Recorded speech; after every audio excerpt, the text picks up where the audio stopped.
Que a paz do Senhor Jesus esteja no coração de cada aluno da Logos Ensino Superior de Teologia.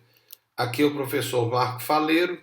Nós estamos na disciplina Apologética Cristã do curso de Bacharel em Teologia. Este é o primeiro AVA da aula dupla 2 e a primeira parte da aula 3. Então, para os alunos do intensivo, estamos na aula dupla 2.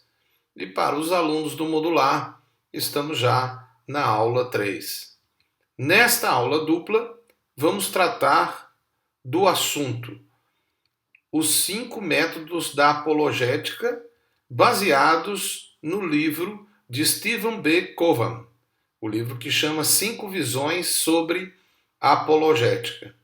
São esses os 5 métodos apresentados por Cowan: o método clássico, o método evidencial, o método do caso cumulativo, o método pressuposicional e o método da epistemologia reformada. Está aí também um endereço para aqueles que quiserem fazer uma leitura mais abrangente sobre esses 5 métodos. Inclusive, você pode vir a tentar adquirir este livro, que seria muito útil para o crescimento do seu conhecimento acerca de métodos apologéticos. Apenas lembrando, a proposta da Logos é uma apologética fraterna e nós dividimos de 2 formas essa abordagem. Nós temos então a apologética fraterna, que é aquela que a instituição segue, e nós temos também aquilo que nós consideramos ser uma apologética confrontativa, sendo que ela pode ser agressiva ou respeitosa. Na Logos, nós, dentro de sala de aula, ou seja virtual ou mesmo presencial, nós seguimos o método fraterno, apologética fraterna, mas nos nossos trabalhos também podem entrar aspectos da apologética confrontativa, mas respeitosa, conforme nós já apresentamos anteriormente. Antes de entrar no primeiro método de Cowan, que ele elabora, que é o método clássico, nós já entrando, na verdade, nós queremos chamar a atenção para algo que Craig, que é um dos defensores do método clássico, ele nos adverte. Ele é um grande apologista, teórico, é o Dr. William Lane Craig, nós vamos aqui apenas chamá-lo de Craig, e ele diz que a apologética é um papel vital na vida de pessoas individuais. Para Craig, contudo, infelizmente, não existe mais uma importância diferenciada na apologia cristã nas igrejas. Até parece, do ponto de vista dele, que jogaram a toalha. Analisando o material de Craig, para ele, nas escolas e nas faculdades, os jovens cristãos não estão preparados para um diálogo sobre a sua fé.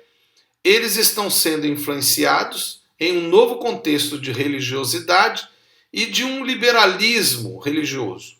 Nós vemos isto aqui em Angola, principalmente porque muitas vezes o sistema, principalmente educacional de ensino superior, tem muitas pessoas ateístas, até de uma linha até marxista, né, contrária à ideia de Deus.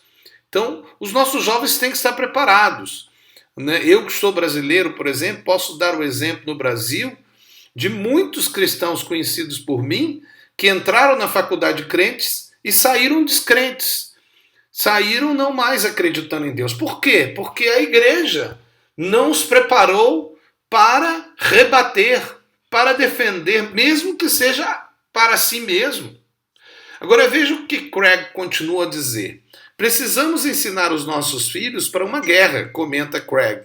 E diz, também não é suficiente que os grupos e as classes de escola dominical, de jovens, concentrem suas atividades no entretenimento, em simpatias, ideais devocionais. Precisamos capacitá-los em doutrinas apologéticas, em alicerces teológicos consistentes, e não podemos arriscá-los a enviar a escolas e a faculdades, diria eu principalmente, sem um preparo teológico, com armaduras e espadas de plástico. Isso é que Craig pensa. Para Craig é difícil entender que como pode as pessoas hoje se arriscam em serem pais e não terem estudado apologética. E continua, precisamos de pastores que tenham sido treinados em apologética e estejam engajados intelectualmente com a nossa cultura para que saibam pastorear os seus rebanhos em meio aos lobos. Cristãos não compartilham sua fé devido, às vezes, à falta de medo. Medo de não saber a resposta do questionamento que eles vão fazer. Ficam quietos e, dessa forma, desobedecem ao serem luz e da ordem de Cristo, que é ir de pregar. Então, um treinamento apologético cristão em discipulados na igreja é essencial para uma correta evangelização e edificação do corpo de Cristo. Assim, Craig, que defende o método clássico, diz que a apologética cristã é uma parte vital do currículo teológico. Através de sua metodologia e ensino nas faculdades, seminários e palestras, várias pessoas foram a Cristo e estão firmes até hoje por causa da sua apologia e seus escritos. Se você quiser ouvir um pouco mais sobre ele, está aí o endereço, inclusive, do que eu tirei esse material que estou a ler para você. Mas vamos entrar agora no método clássico, ainda nessa ava. O método clássico, dentro da proposta de Coram, é o método da igreja primitiva. Hoje, na atualidade, revalidado por William Lane Craig, nós até falamos sobre ele, mas também Sproul, Norman Geisler, que inclusive trata muito sobre, tem até um livro excelente sobre ética cristã, Stephen Davis e Richard Swinburne. Se você quiser, toda vez que eu estou a colocar o nome aqui de autores, é interessante que, se possível, você pegue os nomes e veja na internet para conhecer um pouco mais sobre esses autores, né, que são apologetas. Mas seguindo em frente, um método clássico é uma abordagem que começa empregando a teologia natural para estabelecer o teísmo como a cosmovisão correta. É óbvio, a ideia da teologia natural já é em si uma ideia de utilizar-se da proposta da criação, quer dizer, Deus se revela através do natural ou da criação. Então, mesmo que eu não utilize a Bíblia, eu utilizo a Bíblia como fundamento, sim, né? Aqui algumas pessoas podem começar a dizer que o método clássico, então, pode fugir da Bíblia, né? Agora, é bom lembrar que no tempo primitivo a Bíblia ainda não estava construída, pelo menos o Novo Testamento, né? Então, talvez alguns se sentissem mais livres no sentido de não tinham o crivo da Bíblia construída, né? Mas já tinham os escritos da Bíblia. Bom, mas o fato é que o método clássico ele foi realmente utilizado no sentido de buscar na teologia natural aqueles argumentos. O método clássico tem como base provar a existência de Deus. É uma base para o método clássico. Depois é a divindade de Cristo, que Jesus é Deus, e a confiabilidade e autoridade da Bíblia. Então são 3 pontos: que Deus existe, que Jesus é Cristo, mas que ele é Deus, além de ser homem, e que a Bíblia é a palavra de Deus, ela é confiável, ela tem autoridade, ela não erra. Então assim foi construído aquele método clássico. E foi a necessidade daquela época, né? Era necessário que se fortalecesse esses pensamentos iniciais. Segue então uns temas menores que também foram abordados naquele período clássico, né, como a antropologia bíblica, né, com a ideia de quem é o homem, né, a própria hamartiologia e soteriologia, né, com a doutrina do pecado e a doutrina da salvação. Enfim, as doutrinas básicas, mas mais aquelas relacionadas diretamente à obra de Jesus Cristo, né? Através da salvação que ele teve na sua vinda aqui na Terra, sendo ele homem, mas também sendo Deus. Ainda antes de terminar essa ava, e terminando o assunto do método clássico, que se baseia, como eu disse, na teologia natural, eu volto para Craig, que é um dos defensores desse método. E eu quero ler mais um pouco acerca do que ele falou para fortalecer essa proposta, não só do método clássico, mas da própria apologética em si. Craig considera então que a apologética é importante para a evangelização de incrédulos. E ele diz, mesmo muitos discordassem que a apologética fortalece a fé dos crentes em Cristo, porém muitos dizem que a apologética não é muito útil para a evangelização. E nisso ele discorda totalmente. Então, na verdade, a proposta que Craig quer levantar, e que para ele seria a proposta inicial, né, do método clássico, é fortalecer o cristão para ele não cair e falar ao incrédulo para ele ser salvo. Então essa seria a proposta apologética clássica. Craig diz que pessoas que desvalorizam a apologética, no seu sentido total, independente do método, afirmam que ninguém vem a Cristo por meio de argumentos. Mas será?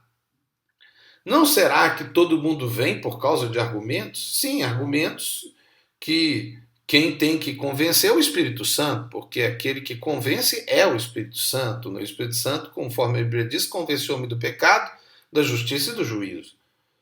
Mas será que nós não precisamos de trazer argumentos para a pessoa pensar, acreditar?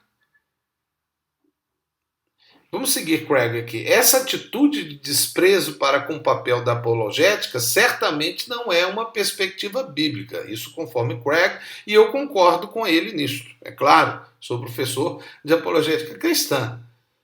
Os apóstolos no livro de Atos, estão aí alguns versos, se você quiser você pode parar e ler, está lá em Atos 17, 2 e 3, Atos 19, 8 e Atos 28, 23 e 24. Então, os apóstolos no livro de Atos, no tempo de Atos, no início da igreja cristã, em que para a história seria o método apologético inicial, chamado método clássico ou tradicional, era normal para esses apóstolos argumentar a verdade através de uma cosmovisão cristã, tanto com os judeus e pagãos, até porque naquela época a ideia da não existência de Deus era quase que não existente. Todos acreditavam na existência de Deus, ou pelo menos do divino, né? Até mesmo dos deuses, né? É verdade que ali começou a surgir a filosofia e com algumas ideias, talvez mais de Deus no sentido de energia, de um cosmos, do logos, do gnosis, né? E tudo aquilo que foi surgindo. E é claro que a igreja começou a ter que enfrentar isso dentro da própria igreja, porque, veja, a sociedade fala, o pensamento repassa. Naquela época não tinha as escolas como tem hoje, mas hoje nós temos escolas e faculdades, como o Greg diz, e nós enviamos os nossos filhos, e não só os nossos filhos, os nossos membros. E o que nós estamos? Nós estamos preparando eles, seja em qualquer método que seja, pelo menos nesse método que é o método clássico, que considera a teologia natural, né, que seria teoricamente a ideia da razão, da ciência, para confirmar a fé. Então pense nisso, né? Aqui é o professor Marco Faleiro, nós estamos na disciplina apologética cristã e você está na Logos Ensino Superior de Teologia, no curso de bacharel em Teologia. Que Deus abençoe você e que você fique firme e que essas palavras dessa Ava venham trazer ânimo a você, e você que é líder de igreja ou líder dentro da igreja, né, em alguma parte, quem sabe você não pode motivar a sua liderança, ou você sendo líder pode implementar, né, um pouco mais de instrução apologética para que os seus membros estejam prontos a não serem enganados e também para ajudar os que estão sendo enganados. Que Deus te abençoe, em nome de Jesus. Amém.